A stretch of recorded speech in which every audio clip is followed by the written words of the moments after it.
आगे बढ़ते दीपेंद्र हुड्डा ने बीजेपी पर कटाक्ष किया है। कहा कि बीजेपी शासन के कुशासन का अंत होगा। हरियाणा में कांग्रेस की लहर है और बड़ा बदलाव भी इन चुनावों के दौरान हरियाणा में देखने को मिलेगा। तो दीपेंद्र हुड्डा की ओर से जो है बीजेपी पर यह कटाक्ष किया गया है। कई तरह के आरोप लगाए गए हैं और उन्होंने दावा किया है कि इस बार हरियाणा में कांग्रेस की सरकार बनेगी, क्योंकि हरियाणा में कांग्रेस की लहर है और बीजेपी के कुशासन का जल्द ही अंत होगा। हरियाणा में बड़ा बदलाव आएगा।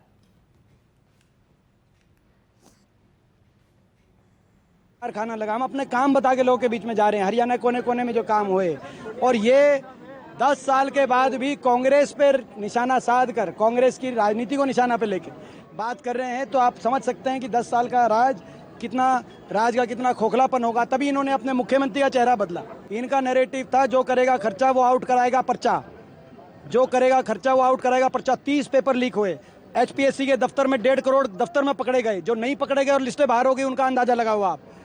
और हरियाणा में नौकरियों को तो इन्होंने समाप्त कर दिया, या लिस्ट ही नहीं लगाई। बाहर जो थोड़ी बहुत नौकरी ग्रुप ए बी की लगाई, वो हरियाणा से ज़्यादा हरियाणा के बाहर के बच्चे लगाए। 5 साल तक नौकरी दो मत, आपने नौकरी समाप्त कर दी, हरियाणा के युवाओं को उलझा दिया। और पेपर लीक पे पेपर लीक। आगे बढ़ते दीपेंद्र हुड्डा ने बीजेपी पर कटाक्ष किया है। कहा कि बीजेपी शासन के कुशासन का अंत होगा। हरियाणा में कांग्रेस की लहर है और बड़ा बदलाव भी इन चुनावों के दौरान हरियाणा में देखने को मिलेगा। तो दीपेंद्र हुड्डा की ओर से जो है बीजेपी पर यह कटाक्ष किया गया है। कई तरह के आरोप लगाए गए हैं और उन्होंने दावा किया है कि इस बार हरियाणा में कांग्रेस की सरकार बनेगी, क्योंकि हरियाणा में कांग्रेस की लहर है और बीजेपी के कुशासन का जल्द ही अंत होगा। हरियाणा में बड़ा बदलाव आएगा।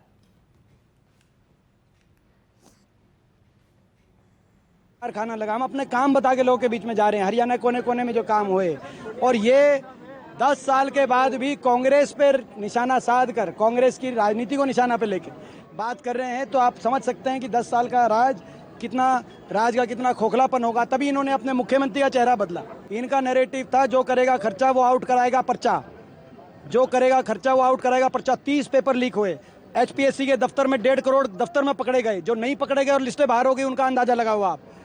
और हरियाणा में नौकरियों को तो इन्होंने समाप्त कर दिया, या लिस्ट ही नहीं लगाई। बाहर जो थोड़ी बहुत नौकरी ग्रुप ए बी की लगाई, वो हरियाणा से ज़्यादा हरियाणा के बाहर के बच्चे लगाए। 5 साल तक नौकरी दो मत, आपने नौकरी समाप्त कर दी, हरियाणा के युवाओं को उलझा दिया। और पेपर लीक पे पेपर लीक।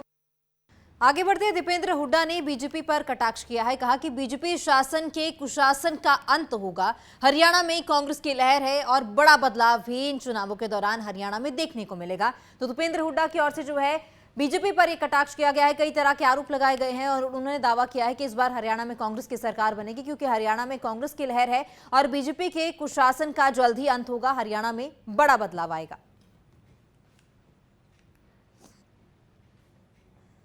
कारखाना लगा, हम अपने काम बता के लोगों के बीच में जा रहे हैं। हरियाणा कोने कोने में जो काम हुए, और ये 10 साल के बाद भी कांग्रेस पर निशाना साध कर, कांग्रेस की राजनीति को निशाना पे लेके बात कर रहे हैं, तो आप समझ सकते हैं कि 10 साल का राज का कितना खोखलापन होगा। तभी इन्होंने अपने मुख्यमंत्री का चेहरा बदला। इनका नैरेटिव था जो करेगा खर्चा वो आउट कराएगा पर्चा, जो करेगा खर्चा वो आउट कराएगा पर्चा। 30 पेपर लीक हुए एचपीएससी के दफ्तर में, 1.5 करोड़ दफ्तर में पकड़े गए। जो नहीं पकड़े गए और लिस्टें बाहर हो गई, उनका अंदाजा लगाओ आप। और हरियाणा में नौकरियों को तो इन्होंने समाप्त कर दिया, या लिस्ट ही नहीं लगाई। बाहर जो थोड़ी बहुत नौकरी ग्रुप ए बी की लगाई, वो हरियाणा से ज़्यादा हरियाणा के बाहर के बच्चे लगाए। 5 साल तक नौकरी दो मत, आपने नौकरी समाप्त कर दी, हरियाणा के युवाओं को उलझा दिया। और पेपर लीक पे पेपर लीक।